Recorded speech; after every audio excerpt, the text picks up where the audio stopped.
दोस्तों नमस्कार। लगभग हर क्षेत्र में देखा जाए तो भारत और चीन के बीच जबरदस्त होड़ मची है और यह दौड़ तब और ज्यादा जबरदस्त हो जाती है तब बात आती है सेमीकंडक्टर चिप की। और इस टक्कर में चीन को रोकने के लिए अमेरिका और यूरोप जैसे देश साथ दे रहे हैं भारत का। और इसी से जुड़ी खबर पर बात करें तो अब भारत का साथ देने इस मैदान में भारत का दोस्त देश इजराइल भी उतर गया है। इजराइल के टावर सेमीकंडक्टर ने भारत में $8 बिलियन की चिप बनाने का प्रस्ताव रखा है। देखा जाए तो मशीन की जान कही जाने वाली सेमीकंडक्टर चिप को लेकर भारत तेजी से मार्केट बना रहा है। अब इसे ऐसे समझ लीजिए, भारत सरकार ने दिसंबर 2021 में $10 बिलियन की योजना शुरू की थी। इसके अलावा अमेरिकन चिप निर्माता कंपनी माइक्रोन टेक्नोलॉजी ने पिछले साल जून में गुजरात में एक नई असेंबली और परीक्षण सुविधा स्थापित करने के लिए $825 मिलियन के निवेश का ऐलान किया था। सेमीकंडक्टर मैन्युफैक्चरिंग पीएम मोदी का प्रमुख व्यवसायिक एजेंडा है।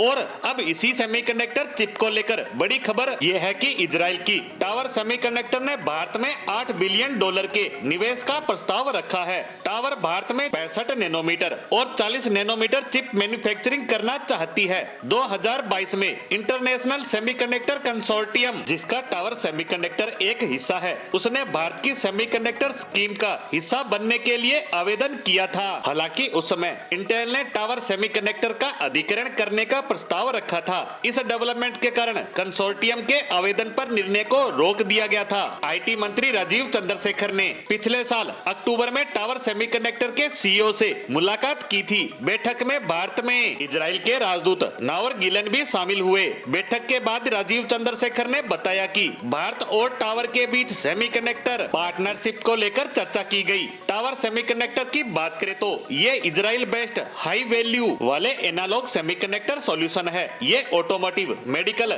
इंडस्ट्रियल, कंज्यूमर, डिफेंस के लिए एनालॉग इंटीग्रेटेड सर्किट बनाने में महारत हासिल रखते हैं। ये दुनिया भर के बाजारों में 300 से ज्यादा ग्राहकों के लिए एनालॉग इंटीग्रेटेड सर्किट बनाने का काम करते हैं। Trade force Q1, Q3 data के अनुसार ये $356 मिलियन के साथ ग्लोबल फाउंड्री रेवेन्यू में 7वां स्थान रखते हैं और इनका सालाना रेवेन्यू $1 बिलियन से ज्यादा है। टावर उन कंपनियों में शामिल है जिन्होंने समय समय पर भारत को सेमीकंडक्टर इकोसिस्टम बनाने में मदद करने की पेशकश की है। और देखा जाए तो इजराइल की टावर सेमीकंडक्टर का भारत में निवेश से भारत की चीन पर निर्भरता तो कम होगी ही, साथ ही इससे देश में रोजगार के नए अवसर भी पैदा होंगे। अब टावर के इस प्रस्ताव पर सरकार का क्या रुख रहता है, इसका तो आने वाले समय में ही पता लग पाएगा। लेकिन फिलहाल के लिए हमारी इस पोस्ट को यहीं विराम देते हैं। धन्यवाद।